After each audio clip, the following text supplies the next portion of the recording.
Hello and welcome to the FX Week Ahead live market analysis with myself, Giles Coughlin.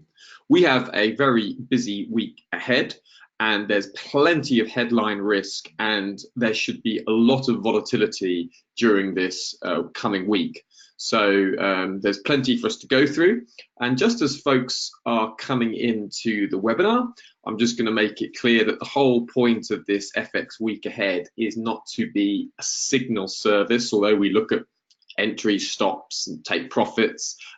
This is not designed to be a signal service where we advertise certain pairs which are to be traded. Instead, this is an educational webinar. So you guys look over my shoulder and you can see the principles that I'm putting into place in order to make my trading decisions.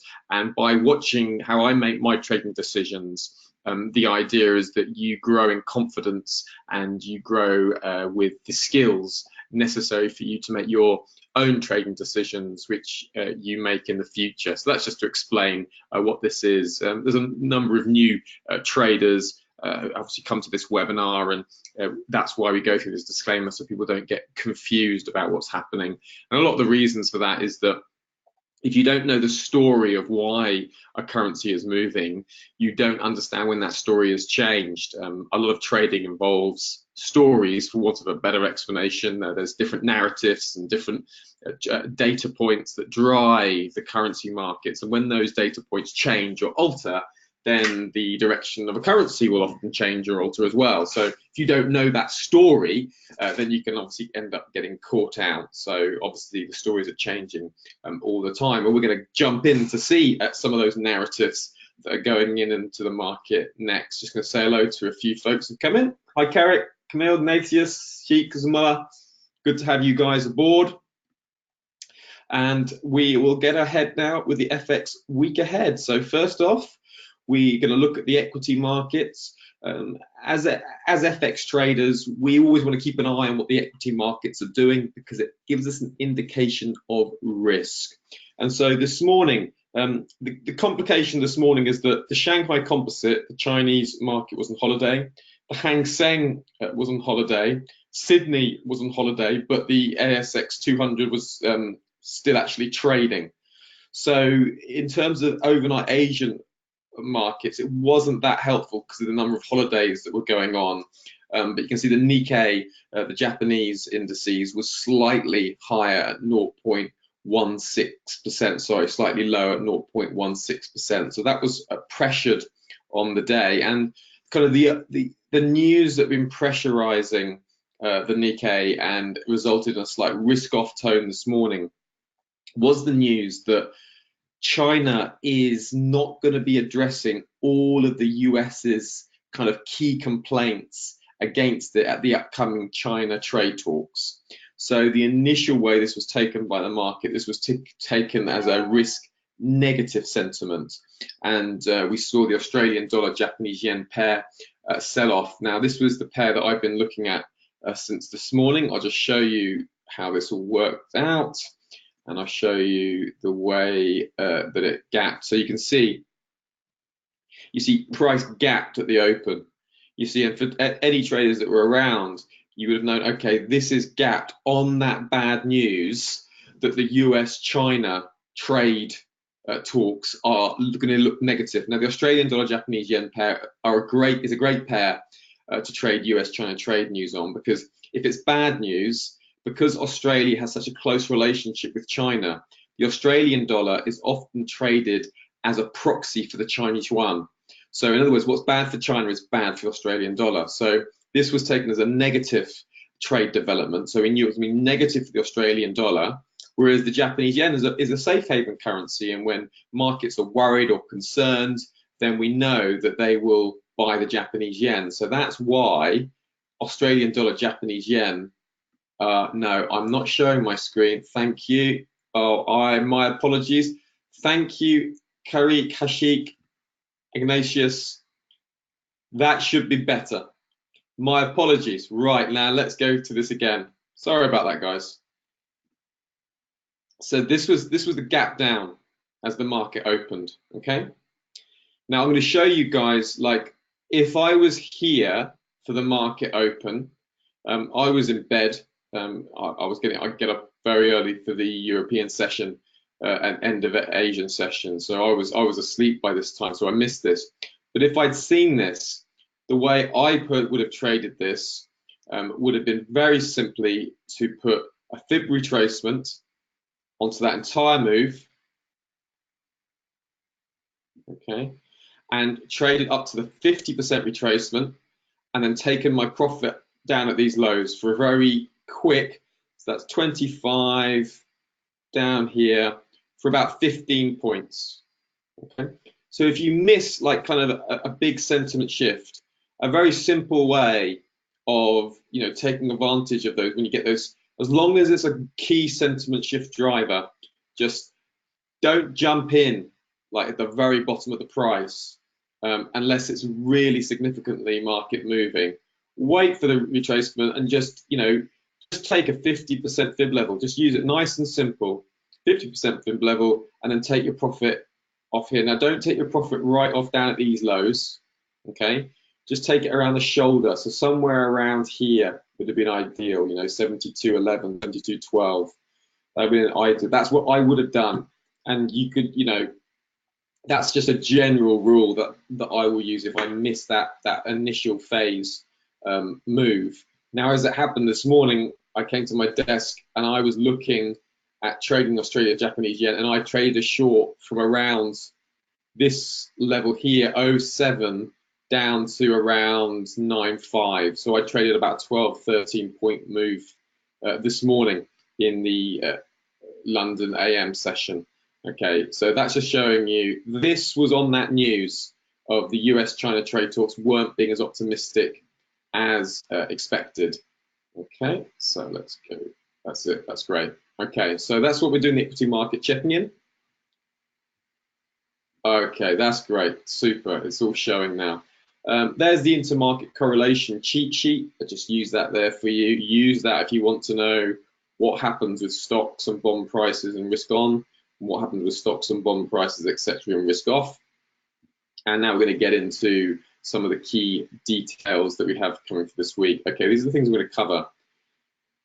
We're going to unpack what the US manufacturing and poor service data means for markets. Now, this is something you may have missed, and if you've missed it, you need to be aware of it. And that is, there has been some very poor data out of the US recently. Now, let me just show you. I'll show you what spurred it off. Now, it was, I'm going to find it. It was the ISM. Here we go. It was this data here, the ISM manufacturing PMI data. Now, this came in at a very weak reading, 47.8. And it's like the weakest reading since, you can go right back to 2009. Okay, so if you extend this back out, 2009, you can see that we only get a reading that weak right back here in 2009. Obviously, the global financial crisis. So the big concern in the markets has been global growth, and the big concern of this data point, the US manufacturing is slowing down. Okay, so that global growth issue is now being seen in the US. Shock horror. This resulted in considerable dollar weakness. I initiated some gold longs on this position, okay, because I knew how concerned the market would be, right? That was the manufacturing PMI. Then on Thursday of last week, we then had the non-manufacturing, there was the services PMI, and that came out at another like a 3-year low reading, okay? So yeah, back in 2016. So, oh, sorry about this, right? So this was a very low reading. You had to go back to 2016 to get a equivalently low reading, okay? So you have to go back here. So that was a 3-year low reading. So in other words, the non-manufacturing PMI is basically services PMI. So in other words, the market's saying, well, hang on, the manufacturing slowing down, services are slowing down, we're concerned about the US dollar, then the Fed are going to be cutting interest rates, so US dollar weakness, concerns about global growth, gold was increasing in value.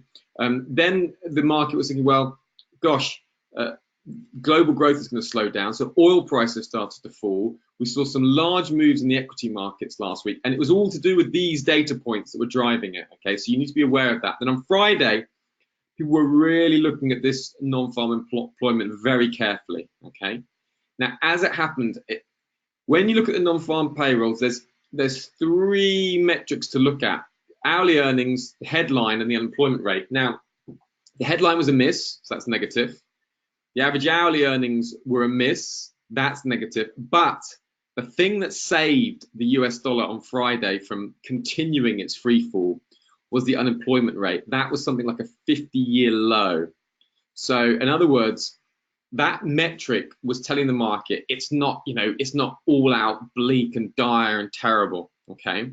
So there was some concerns were alleviated. Now there's different kind of thinking on this now, because some people are saying, okay, the Federal Reserve are going to cut rates at the end of October. The market expectations are for a 90% chance of a Fed rate cut at the end of October. Okay. Other people say, well, look, this unemployment rate isn't terrible. Manufacturing, okay, it's just below 50. Let's see what the next one brings out. Services are still above 50, so that's expansion territory. So there's different kind of schools of thought. But the big concern now is if we keep getting more negative US dollar data, we're going to see the US dollar sell off. Okay, so just to be aware of that, that's what's going on with the US dollar, and that's how those manufacturing and services data has affected it and the non-farm payrolls. So looking ahead, retail sales will be very important October the 16th, and obviously the US-China trade discussions that are taking place this week. But I just wanted to sort of hone you into that if you weren't kind of aware of it. So we've also seen the rise in gold prices, the fall in oil prices. So I'll take you to the gold prices. Right, so let's look at gold prices. So when this here on the 1st of October was that manufacturing PMI, okay? So when we had that bad data out on the gold US dollar pair, because the gold is paired with the US dollar, I knew this was very negative for the US dollar, and I knew there was global concerns and risk. So that for me was a straight long gold. So I went long gold about 1476, 1477, somewhere around here, and ended up taking profit around here 1500, something like that, on the non-farm payrolls came out, like when it was kind of like it wasn't a dire result. I knew I wasn't going to get a continued upticks in gold, so I just took the profit that I had end of the week and just leave it at that. Maybe get back in, but we'll see. But that was that's why gold has been rising. We're in a low interest rate environment. We're in a situation where there's hardly anywhere you can get yield.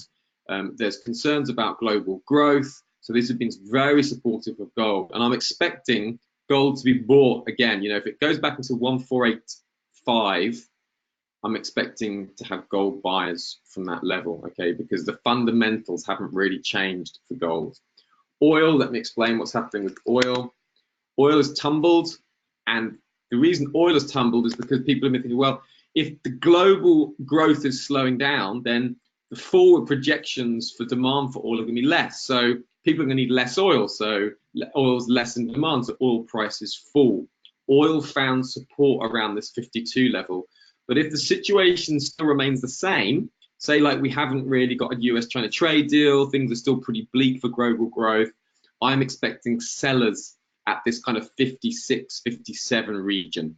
Okay, somewhere around there, I'm expecting oil sellers to re-enter the market and push price back down to retest this 52 handle. You see this 52 handle is held 1, 2, and attempting to hold this third time. We'll have to see. But that's just what's going on with gold and oil and how they're linked up with this US manufacturing issue. So I hope that's clear for you guys. Now, this week, Japanese yen is in focus. Will the US-China relations sour this week? This is a very, very interesting scenario that we have. US and China are due to meet on Thursday this week for the bulk of the discussions. You know, there's been build up towards these discussions for a few weeks, and the build up has been optimistic. Okay, now the discussions are happening. We obviously had that news from China on Monday saying, oh, you know, we're not going to be discussing the full gambit of issues the US wanted to discuss. So that's resulted in some negative risk sentiment. So what's going to happen at the end of the week? This is one to watch, okay? And the currency pair that I'm looking at trading these kind of news is the Australian dollar Japanese yen pair. It's a pair that's very sensitive to risk. And you see, if risk is off, if the US-China trade talks go badly, then Australian dollar will be sold and the Japanese yen will be bid. On general risk-off concerns, you get the Japanese yen bid. So the Australian dollar Japanese yen pair is an ideal pair for trading in this scenario, okay? So that's the pair to look at. And so if you get some sudden news that results in this kind of action, now this is because the market was gapping on this news, isn't it? It just opened down here. Okay, so this is just after the market kind of opens. But say, you know, you suddenly got some really positive trade news that, you know, China said something like, yeah, we want to make a big deal with the US, just like President Trump, and we're optimistic, or something, you know, just it's a hypothetical example.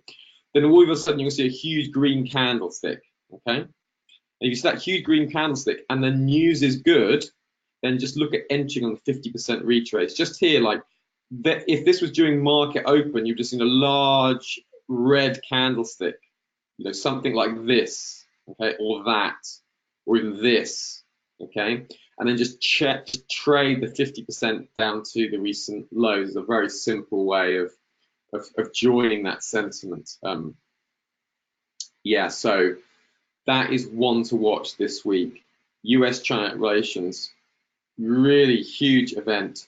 So don't be caught out by entering in positions kind of Wednesday night and then being, you know, really whipped around as new headlines come out on Thursday and Friday. So be very canny of trading the yen, the Australian dollar, the US dollar around these US-China relations. So be aware of that. Let's look now at the calendar that we have ahead. Okay, so we'll go to this week.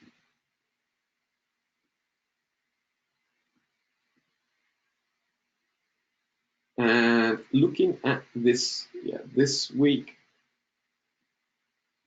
apply settings, that's good.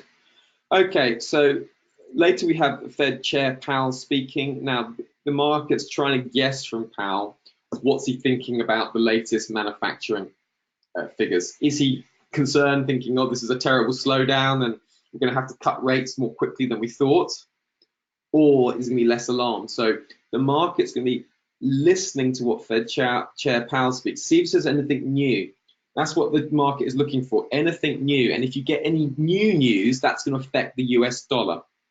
The US dollar has been sort of gently bid this morning because the US dollar is generally bid when the market is in a risk-off tone. You generally get US dollar bids. Okay, so that's partly why we're seeing some US dollar support. The next move for the dollar, the market we're looking at, is to see what Jerome Powell says. Okay, so maybe nothing, maybe something, but worth coming along. You know, go to forexlive.com.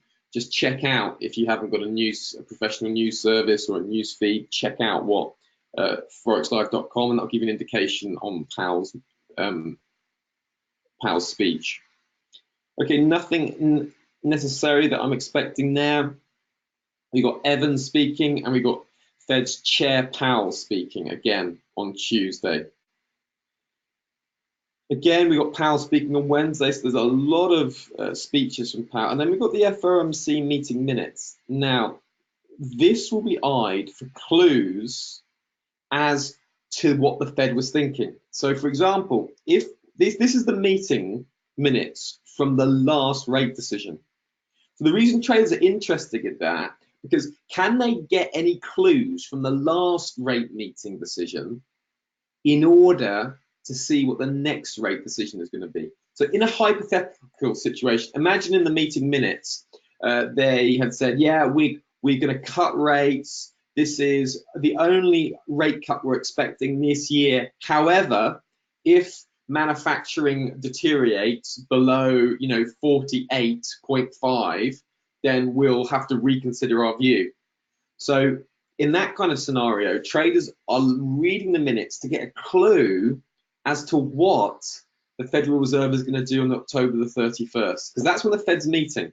So that's why traders look at those minutes. So be around Wednesday, October the 9th, and see what those minutes are. You can either go to the website or go to forexlive.com, and you'll get an explanation and a detail of those minutes. So that's potentially market moving. Core CPI, obviously, if that's a big uptick to the upside, then that's going to be supporting inflation pressures, and that will be supporting rate hikes. If that's low, then that's still, deflationary and supporting rate cuts. On the Friday, we don't have anything particular apart from the OPEC meetings, which OPEC meetings are obviously important for oil. And the big picture with oil at the moment is obviously that global growth issue and how much production is OPEC and non-OPEC countries producing. They're the kind of things that are shifting oil around. Obviously, we had a couple of weeks ago, we had the drone attacks on the Saudi Arabia's oil field and production plants, and that drove up oil prices in a snap reaction. So it's supply levels, demand levels, it's what OPEC are doing, what's inventory levels, and they're the kind of issues that are moving oil, as well as the global growth issues that have been pushing oil one way or the other. So the other thing that isn't on this calendar is the Brexit conundrum. At the moment, the UK is set to leave the EU on the 31st of October. Now, the EU have said to Boris Johnson that they should know by the end of this week whether they can work with Boris Johnson's deal. So Boris Johnson submitted a new deal to the EU. EU says we'll know in a week if it's possible to work with it. So there's a really, really tight deadline that's coming up, and the pound will be pushed around on headlines. There's already been a headline today, which was a volatile for the pound, which was all about a court was ruling about whether it could force Boris Johnson to order a Brexit extension, and they decided not to force him. So, they're the kind of headlines that are going on. There's a whole range of headlines. So basically, anything that makes a deal less likely is pound negative. Anything that makes a deal more likely is pound positive. Anything that delays Brexit is pound positive in the near term. So if there is an extension that has to be granted, that will be positive for the pound in the immediacy, but ultimately it doesn't change anything. So if there's a Brexit extension until January, well, you'll see the pound rally, but then it's only going to rally so far, because in January you're still going to have exactly the same problem. It's just, as they say, kick the can down the road. So we've got US-China trade talks at the end of the week. We've got UK-EU Brexit talks all week. So you put that lot together, and we see you've got plenty of volatility for the pound, plenty of volatility to the US dollar. If you're struggling following these news stories, I'm going to give you a website that's just going to help you with them, okay? This website I'm just sending to you all. I've been writing for this website this week, and we use a Reuters, a Bloomberg feed at our back end, and a RAND Squawk service that I've got going on. So we've got all the major news feeds covered, okay, and that will just help you with some of these jobs of analyzing the market. Okay, guys, are there any questions that folks have? Any questions?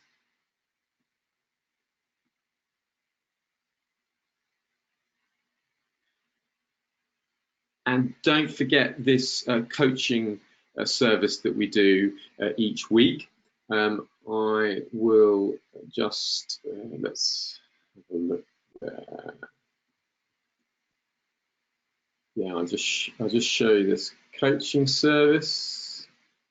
This is a coach that the HYCM do, and if you go to this web page here, I'll show you. I'll just send the web page out. There we go. If you go to this web page here, you get details on the coaching service that HYCM offer. It's a really good like little service. You'll get an email of this at the end, and that's me, by the way. And if you go along here and you are depositing money in your account, don't forget this, because if you deposit this money, you are entitled to these coaching sessions, which you will find useful for your trading. So don't forget that, and it would be very be a pleasure to meet any of you guys if you want to take HYCM up on that offer. It's a good offer. So that money isn't money you pay, that's the money that you deposit into your own account. So that money is just there in the account to make it worthwhile HYCM's time to obviously pay for my services to run that. So hope that's clear.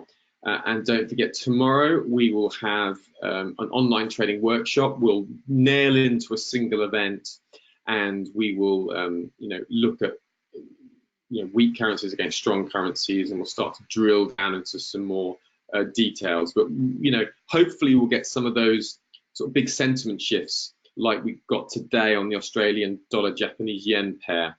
I mean, that was just going back to that there.